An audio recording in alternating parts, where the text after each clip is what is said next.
আসসালামু আলাইকুম। আমি ফাহিম।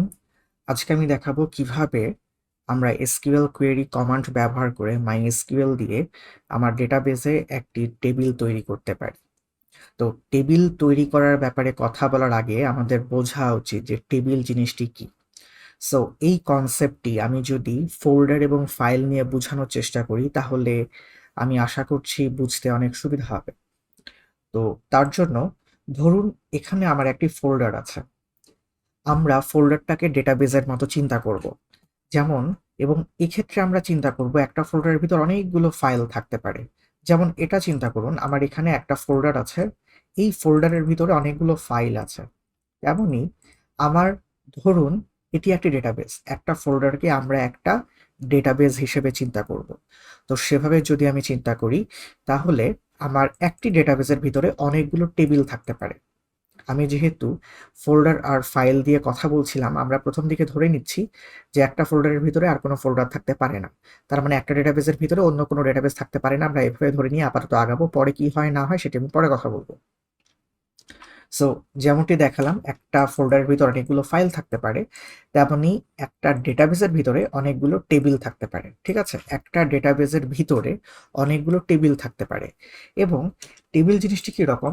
আপনারা যদি এক্সেল ফাইল অন করেন অথবা টেবিল নিয়ে কাজ করেন তাহলে জানবেন যে টেবিলে অনেকগুলো রো এবং কলাম থাকে। রো মানে সারি, কলাম মানে উল্লম্ব বলা হয় বাংলাতে। এক্সেলে যেরকম ঘর কাটা অবস্থায় টেবিলের মতো থাকে, আমাদের এখানে এক একটা টেবিলও এক্স্যাক্টলি সেরকমই থাকে, রো এবং কলাম দিয়ে বিভক্ত থাকে। ঠিক আছে? তো আমি যদি একটি টেবিল তৈরি করতে চাই তার জন্য আমাকে যে কমান্ড ব্যবহার করতে হবে তা হচ্ছে অনেকটা এরকম ক্রিয়েট। তৈরি করতে চাইছি, আমি যেহেতু কোনো কিছু তৈরি করতে চাইছি সেজন্য ক্রিয়েট। কারণ ক্রিয়েট মানে তৈরি করা। ঠিক আছে? So create, CREATE, create. দেখতে পাচ্ছেন কালার চেঞ্জ হয়ে গেল। বাই দ্য ওয়ে, আপনাদের MySQL ওয়ার্কবেঞ্চে কিন্তু এই ধরনের থিম আসবে না। এটা আমি নিজে নিজে মডিফাই করে নিয়েছি। কিন্তু কোনো সমস্যা নেই, কাজ একইভাবে করবে। কিন্তু আপনারা যদি চান আমার মতো থিম ব্যবহার করতে, আমাকে কমেন্ট বক্সে জানালে আমি হয়তো একটি ভিডিও তৈরি করে দেখাবো কিভাবে আমার মতো থিম কাস্টমাইজেশন করা যায় যদি আমি এনাফ রেসপন্স পাই। ঠিক আছে?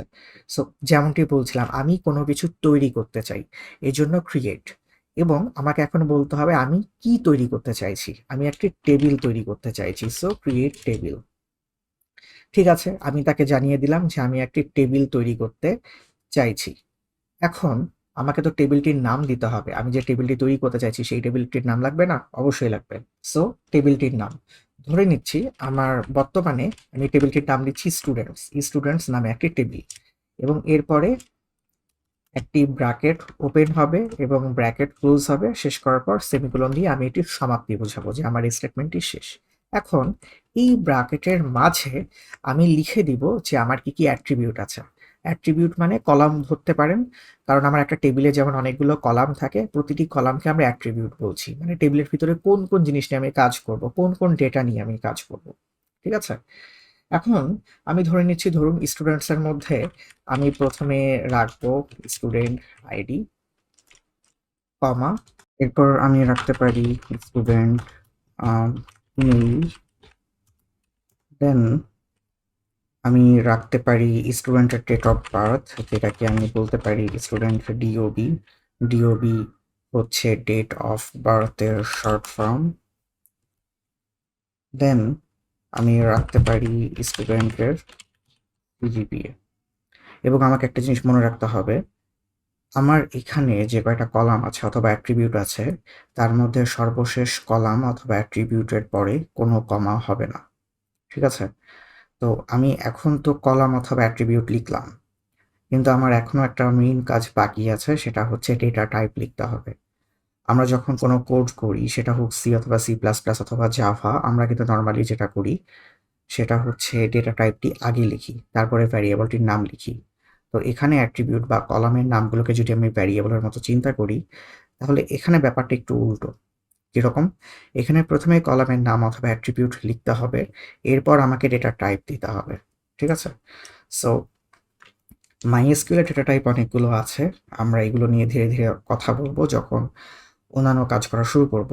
কিন্তু আজকে কাজ চালানোর মতো কিছু কিছু ছোটখাটো জিনিস আমি জানিয়ে দিব। আমি যদি স্টুডেন্ট আইডির কথা চিন্তা করি, আইডি কিন্তু নর্মালি কখনো ভগ্নাংশ হয় না, পূর্ণ সংখ্যা হয়।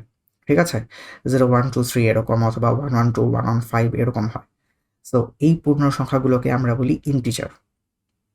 ইন্টিজার জন্য আমরা যেটা লিখবো আইএনটি, এটা বোঝাচ্ছে এটা একটি ইন্টিজার সংখ্যা বা ইন্টিজার ডেটা টাইপের অ্যাট্রিবিউট, অথবা বলতে পারেন ইন্টিজার ডেটা টাইপ আছে এমন কলাম। ঠিক আছে, সো এরপর আমি আসছি স্টুডেন্ট ইমেইল।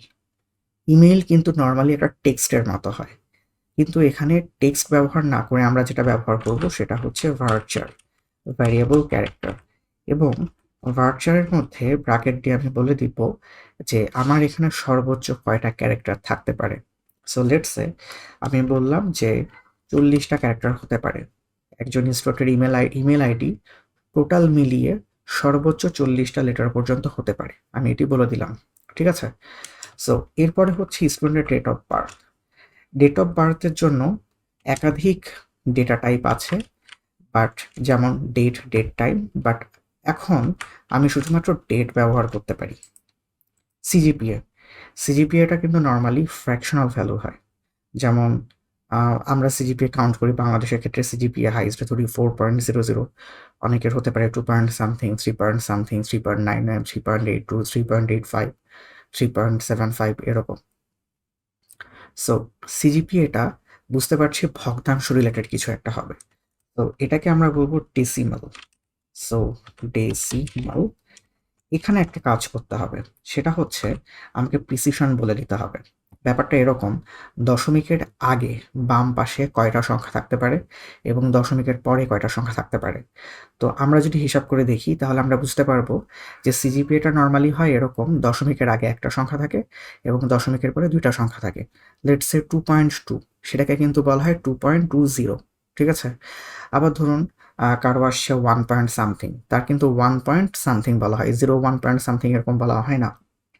আবার ধরুন কারো সিজিপিএ 4/4, তাকে কিন্তু শুধুমাত্র 4 বলা হয় না, বা 4.0 বলা হয় না, তাকে বলা হয় 4.00।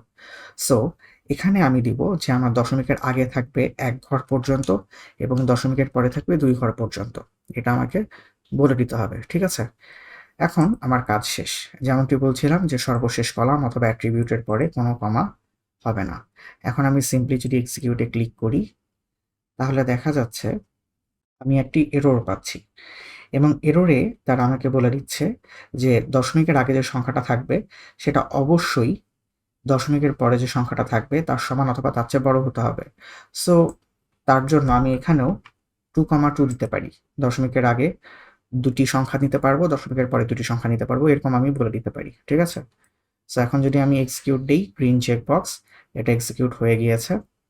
এখন আমি যদি এটি সিম্পলি রিলোড করি স্কিমাটা, দেখতে পাচ্ছেন টেবিলসের আন্ডারে স্টুডেন্ট টেবিল চলে এসেছে। ঠিক আছে, এবং এখানে কলামগুলো দেখাচ্ছে student ID integer, student email virtual 40, student date of birth date, student CGPA decimal 2.2, I mean 2,2 আর কি। ঠিক আছে, সো এভাবে আমরা একটি টেবিল ক্রিয়েট করতে পারি।